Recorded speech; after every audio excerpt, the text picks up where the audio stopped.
Final month of the season. It is November, and November college football really some of the best college football of the year. We saw it last week on what looked to be a mundane slate, but still a lot of action out on the field and some good games and some exciting stuff. A lot of rivalries going on here. At this time of year, a lot of teams that know each other, conference play, teams scrapping and fighting their way for a bowl game.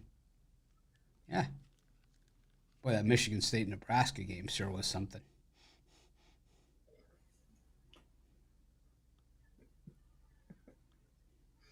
That's what dreams are made of. It is. Chris, how you doing today? Doing all right. We were talking about earlier. I can't believe that you blink. It's already week 11. Got like a month to go before we get into conference championship. Less than a month before we get into conference championships. And the bowl season's going to be right around the corner. Oh man, in it blows my mind just how quickly it goes. How about you, Ron? How's it going? It's going pretty good. My connection might be a little unstable, but we'll get through it nonetheless. But I agree. These shows it seems like these shows go by so quickly, and we're already almost done with the regular season. But we still got a good amount of football, some great matchups, rivalry games to go. Yeah, So, like Mitch said, November football is always the best.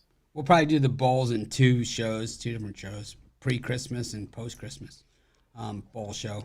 But we'll get started right away with this one because Chris has somewhere he has to be. He's made that crystal clear to everybody. Um, Something I'm more being the important, bad guy here. which is crazy. Well, you are, and the thing is, what's crazy is that he has it, so it's more important than us. Anyways, Alabama taking on Kentucky. Chris, what do you think? I'm going with Alabama here. We've already seen Kentucky in one step up spot this season when they got run out of the building by Georgia, and I think the same could happen here. I know Kentucky usually a solid team at home, and this is probably going to be a one of the most raucous environments I'll have in the stadium this season. But I just think Alabama's the better team, better defense. Kentucky relies on big plays to move the ball up and down the field. I just don't think Alabama's defense is going to let that happen.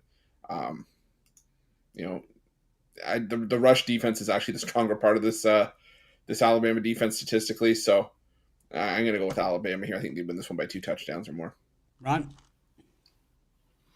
Yeah, I'm never opposed to taking an unranked home dog against a ranked team, especially top 10 team, but this just isn't one of those spots for me. I think Alabama, I agree with Chris, better on both sides of the ball. They played well on the road. Their first road game against USF obviously was not great, but bounced back with two nice road wins and covers against Mississippi State and Texas A&M.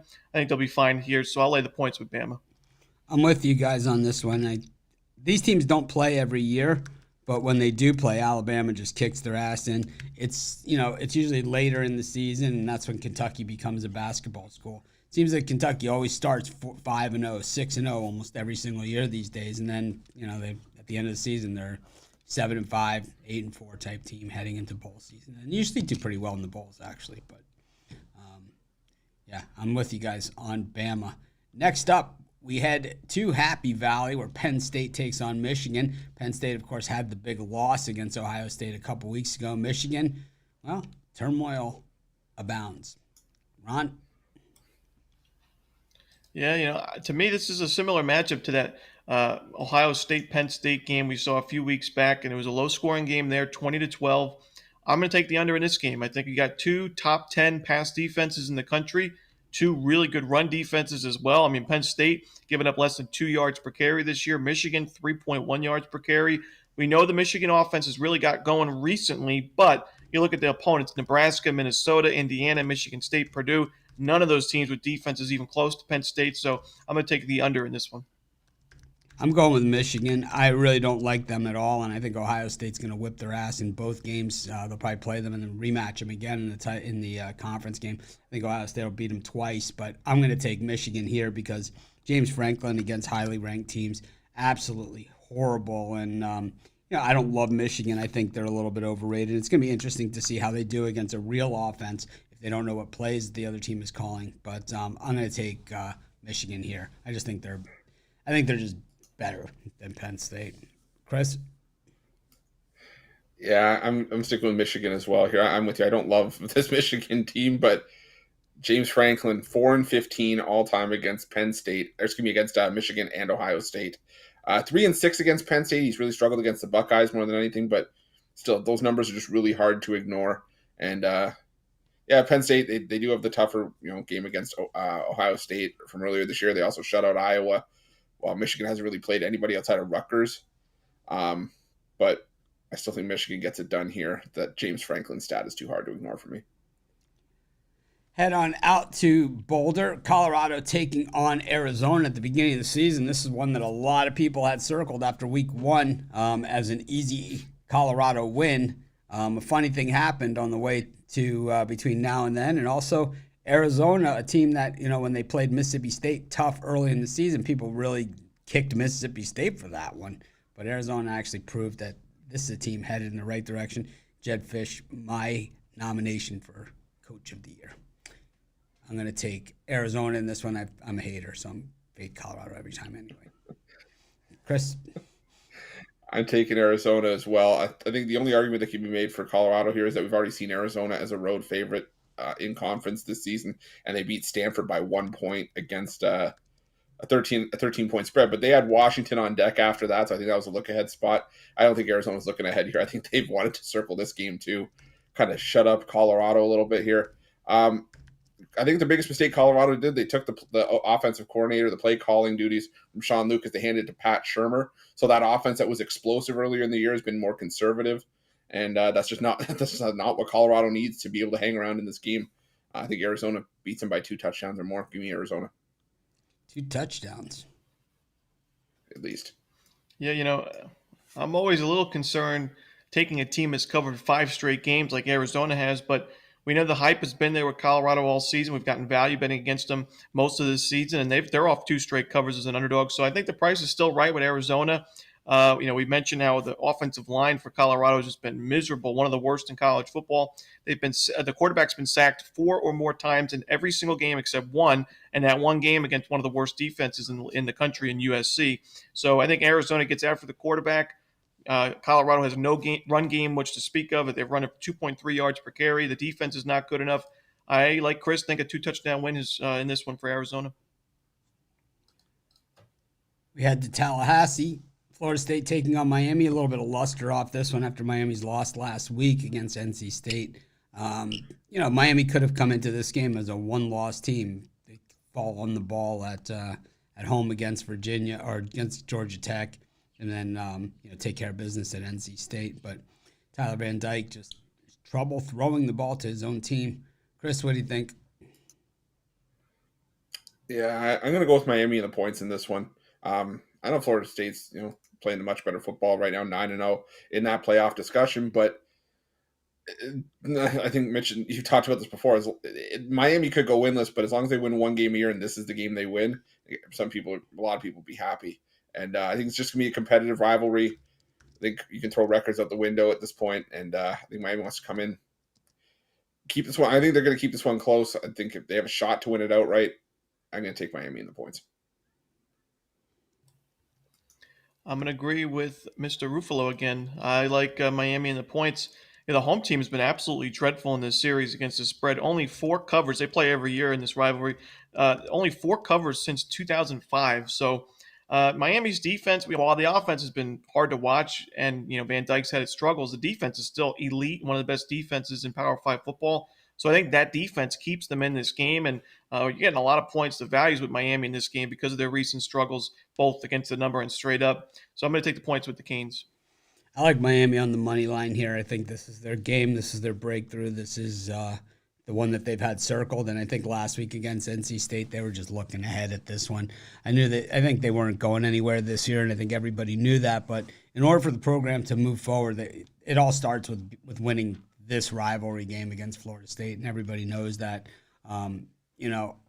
As a Miami fan, we could tolerate the not taking a knee against Georgia Tech. That's our style. That's who we are. We don't apologize for it. But I think losing to Florida State is not something that's accepted on a regular basis. And I look for Miami to get it done. I don't think Florida State's played a defense quite like this.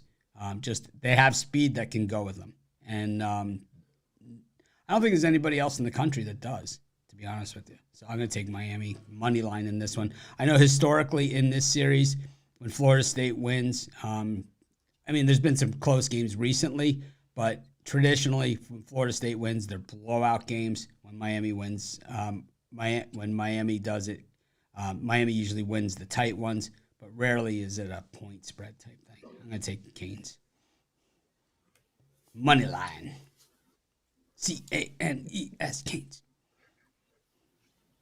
I feel I'm going to get a video of that if they end up winning this game. Michigan.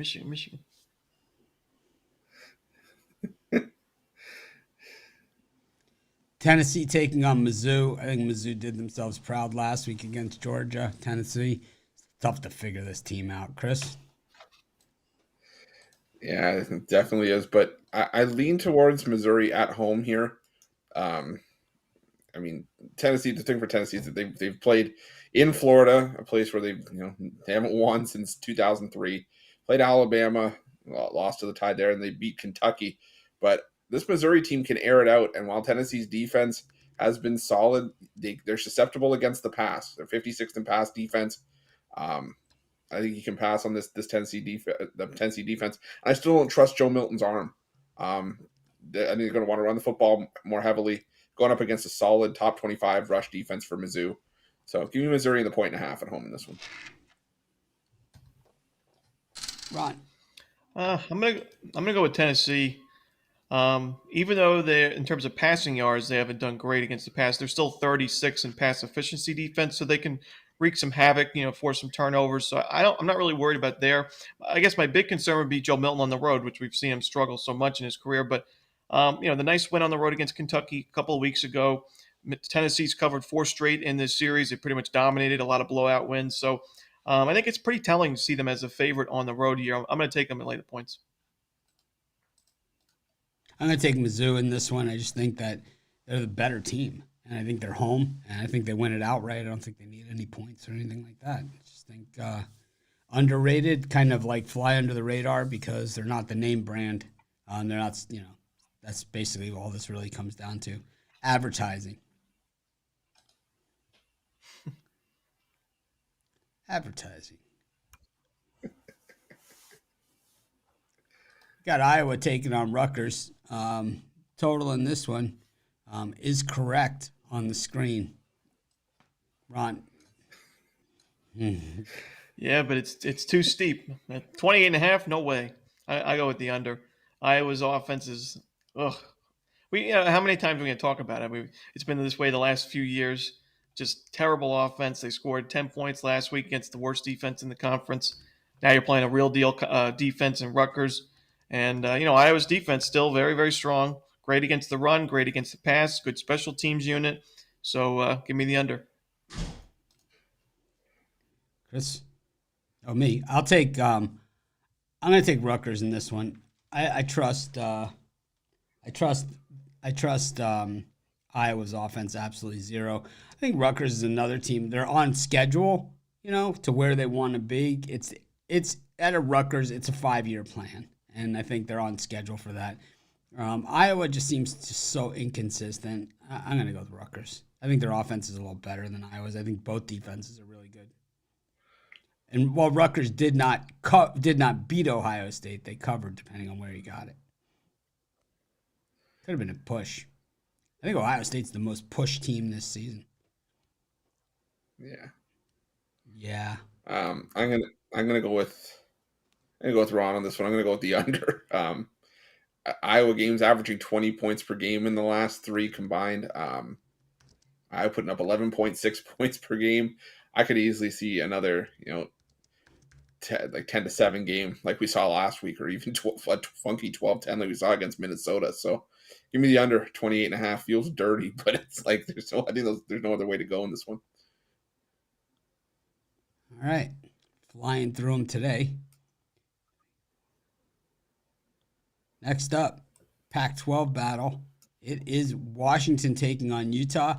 Utah fought the good fight for a good portion of the season, really not having the guns that they really needed to go into battle. Meanwhile, Washington is they've looked very vulnerable at times, recently as well. Man, this is just a tough one, And I don't know. I think it's just too many points to mass up. I know Ron hates Utah's guts, but I'm gonna take him anyway. I'll take Utah. Ron hates Utah's guts. I hate Michael Penix for abandoning Indiana, getting Tom Allen fired. Chris, you're up. That was me. Okay, well, I'm taking Utah on the points you're in this after one. me, regardless of who's first. Fair enough. Fair enough. I'm taking Utah on the points. I think Utah's going to be the best defense that Washington's faced all year. And we've already seen Utah go out on the road and hang around and beat on better than a USC high scoring team with. Yeah. I would say so. Okay, just checking. Yeah, slightly. I know sometimes you get carried away. I understand. Yeah, that's a fair point. I can appreciate that. But Utah, they already went on the road. They beat USC, who sort of fits the same profile. Washington's defense is better than USC's, but not by a whole lot. And Utah went on the road and was able to take care of business there. I think they can keep this one within a touchdown. I wouldn't be surprised if Washington won this one by one score, but I think this is just too many points. So give me Utah on the points. Give me the Utes. Whoa. I love Utah football. I don't know what Mitch is talking about. They're my favorite team. I backed them all season, and I love them in this spot. As I mentioned last week, I'd say you just do a martingale with Washington. This Pac-12, this conference has not been the college football playoffs since 2016 for a reason. They take out each other every year, and they got by USC, but now you're playing a real deal defense. And like Chris said, Utah, while their offense is kind of scary with the backup quarterback play, they've still proven they can go on the road and play solid football like they did at USC and put up points in a shootout-style football game. But I don't know if we're going to see a shootout game here. I think Utah's defense, giving up only 3 yards per carry on the ground, active against getting after the quarterback, and one of the best pass defenses in football in terms of pass efficiency defense, the 4th-ranked pass efficiency defense. Give me Utah on the points, who's getting way too many points in a game like this. LSU, Florida. Chris? Oh, yeah, it's probably one of my least confident games on the board, but I'll stick with LSU here. I just don't trust Florida to be able to keep pace with LSU. I know that defense for the Tigers has been absolutely dreadful this season, but I think the offense just ends up being too much for Florida. This is still Graham Mertz on the road, so give me LSU laying the points in this one. Yeah, this is one of those games where I don't think LSU scores on every drive. I think they score on every play. I think it's just one 75-yard touchdown each drive for LSU until the game's over. Florida's defense is one of the worst in the conference, and they're without their top tackler for the rest of the season, top defender in Shamar James. He was injured, so this defense is even worse shape now. They gave up 39 points to Arkansas. I know it was overtime, but still 481 yards, at least 450 yards last three straight weeks. This defense is in horrible shape, and while Graham Mertz has been a solid game manager, he is just not the type of quarterback to play in a shootout-style game like this. As bad as LSU's defense is, the offense is just going to keep the Florida defense on the field all game long, and LSU wins this game in a blowout, I think. I like Florida in this one. I would even lay a little bit on the money line. I hate the Gators' guts, but what I really hate are teams that don't play defense. LSU is just overrated slop, and we saw it last week when Alabama just woodshedded them in that game. And while this final score wasn't as one-sided as the game really was, it was a physical beat down. And I would guess the week after that Alabama game, LSU is probably still hurting, not just physically, but their pride as well, because it clearly showed that they do not belong on the big stage in the SEC. Something typical that we've seen from Brian Kelly throughout his career, as he was a doormat at Cincinnati against decent teams. He was a doormat at Notre Dame with anybody that could play a lick of defense. And here in the SEC, he is just outmatched every single week. I like Florida in this one. I think they put up 136 points in this game. School record. They hate LSU's guts. This is a rivalry game, and when you have a team from the West and the East that play each other every year, that means it's a rivalry game, and that's what you have in this one. But so it's a rivalry game for LSU too, though. Right. But they're cowards. So why can't they hate their guts? Because Florida and hates you say them. you don't like Florida teams that play defense. What Florida hates Florida them more. play? Florida hates them more. I think Florida hates them more. Well, who cares? I care. Ole Miss taking on Georgia. 10.5 points in this one. Ron? Yeah, this is a tough one. I think this would probably be my least favorite game betting wise on the card. I mean, Ole Miss, my worry with them on the road is, they played okay on the road this season, but they did lose to Bama by 14. I'm going to go with Georgia here. I think they're disrespected by that number 2 by their name. They should be the number 1 team in the country, and I think they're playing like that. I know Missouri had their way offensively a bit in that game, but I still think Georgia's just a much better team, so I'm going to lay the points with the Bulldogs.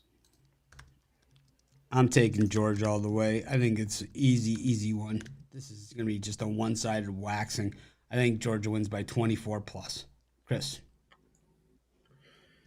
I wasn't going to go 24 plus, but I do think Georgia wins and covers here. Yeah, like Ron said, I think that there's just that feeling of a bit of a chip on their shoulder, currently sitting with the number 2 right next to him, and I think you're going to see Georgia continue to play like that, even if they overtake Ohio State. So, give me Georgia here. I don't think Ole Miss defense can hang up here.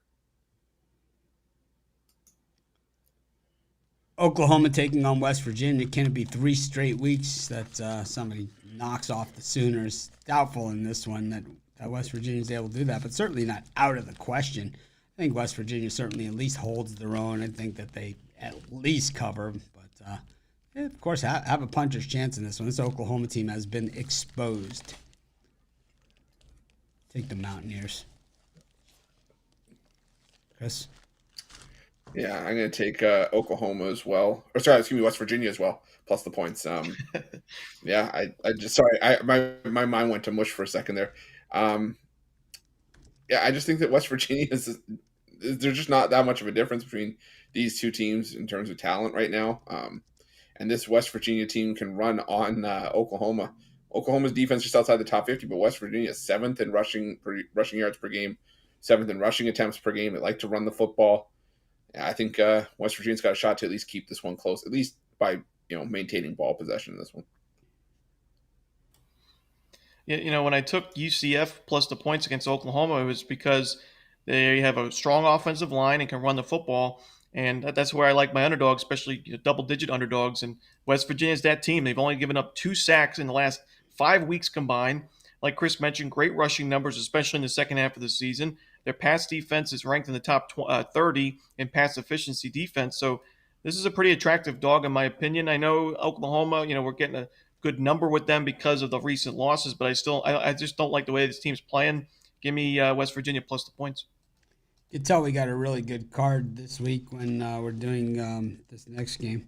It's Ohio State, who's ranked number 1 in the CFP, up against Michigan State, coming off of that monster win over Nebraska. I mean, it was big. Stop. Can't sell it short. Well, you can, but anyways. Chris, who do you like? Oh, man.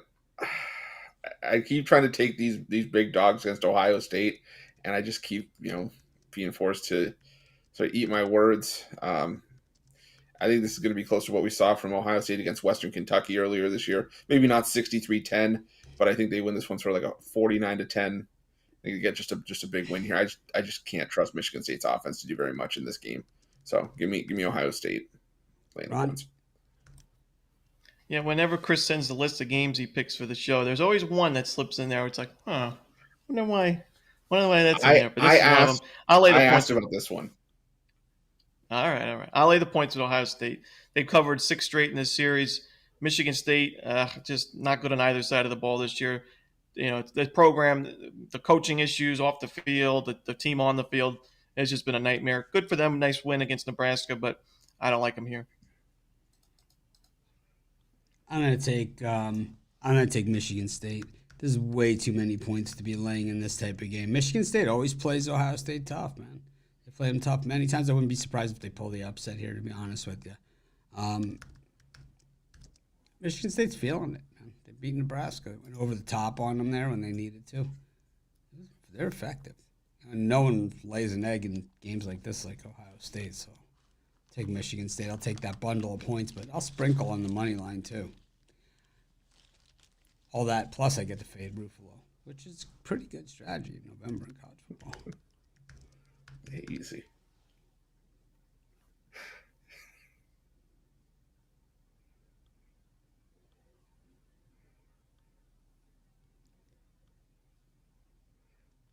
Texas taking on TCU. Ron, what do you think of this one? It's another tough one. I'm going to lean towards TCU, honestly, plus the points. They've been a disaster lately, but I still think they're better than their current record. I like the fact that they move the ball well on the ground. The passing game's actually been better than expected after Max Duggan left last year or on the offseason. It's been better than expected. It's been with injuries too, and the defense is the worry with TCU. But they're actually pretty solid against the run. I just don't think Texas offense is explosive enough to cover this big number. So I'll take the points with the Frogs. I always say Steve Sarkisian's an 8-4 head coach on a good day, so looking at a lot of losses coming up. He certainly has had some chances to lose some last week. I mean, they got away with one. It happens. I think, I don't think you blame Kansas State for going for it. And, you blame them for missing the extra point on the touchdown, but you can't blame them for going for it at the end and going for the win.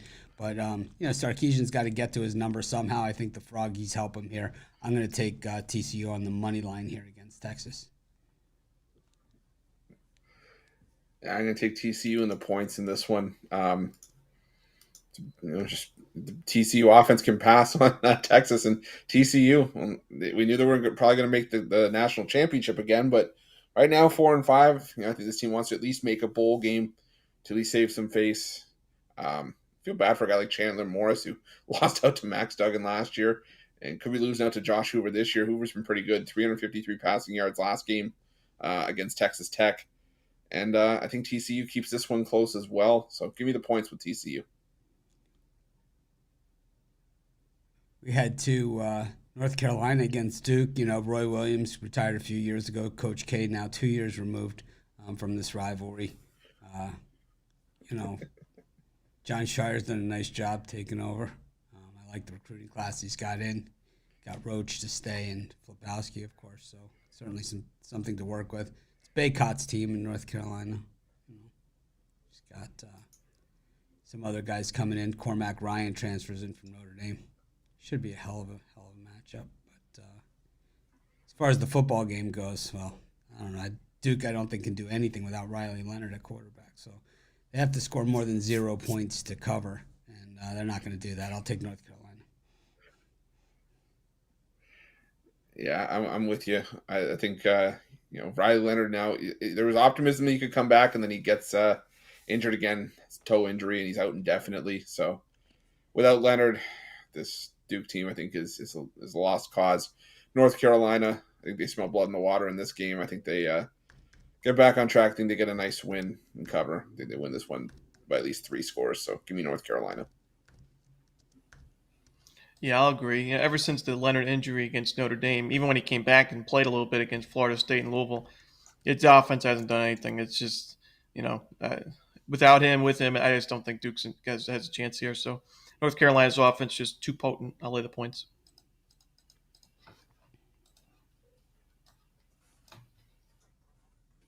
Oregon taking on USC. At the beginning of the season, I was super critical of Caleb Williams, Lincoln Riley, and the entire system at USC. I got bashed a lot for it in the comments, and it's just another one of those ones that you could circle. That maybe I was early to the party, but a lot of people dancing with me now on this.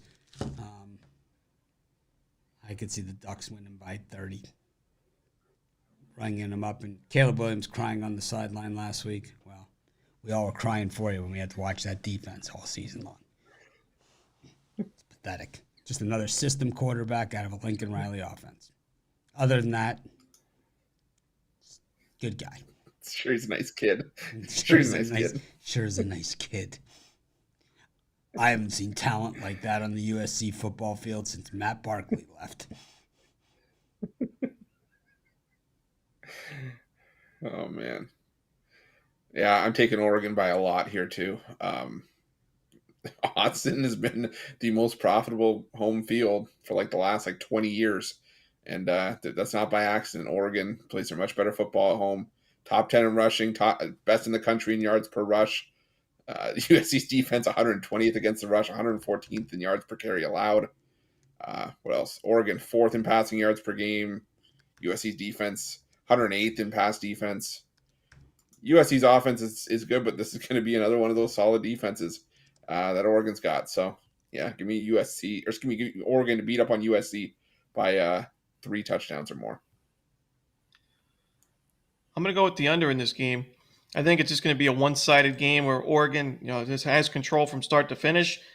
Good run game, good offensive line. I think they're going to run the football a lot in the second half, and I don't think USC's offense keeps up enough.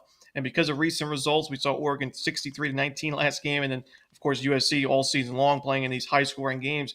Because of those games, we see a total in the 70s, but I just think Oregon wins this game in blowout fashion, a one-sided game, keeps us under this total. So give me the under 73.5. How many other people out there you think had USC as a 5-loss team outside Uncle Mitch? Mitchy Pucks. Not too many. You take an alternate on that under win total? I knew they were going to lose at least 4 or 5 games.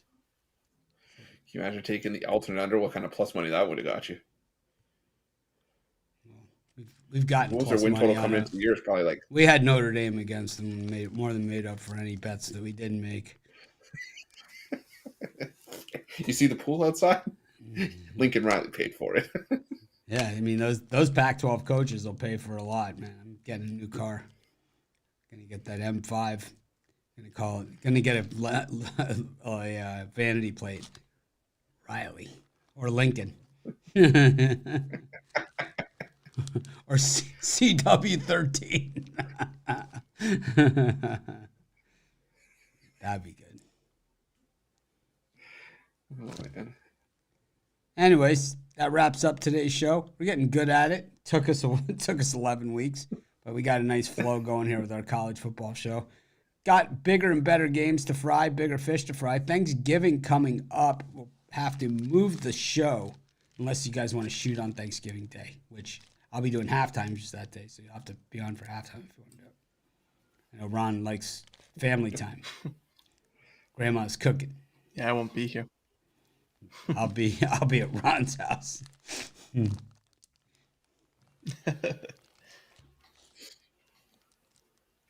All right. Thanks everyone for joining us. Make it a winning day. Make it a great week. It's been 10 great weeks. See if 11 is the magic number.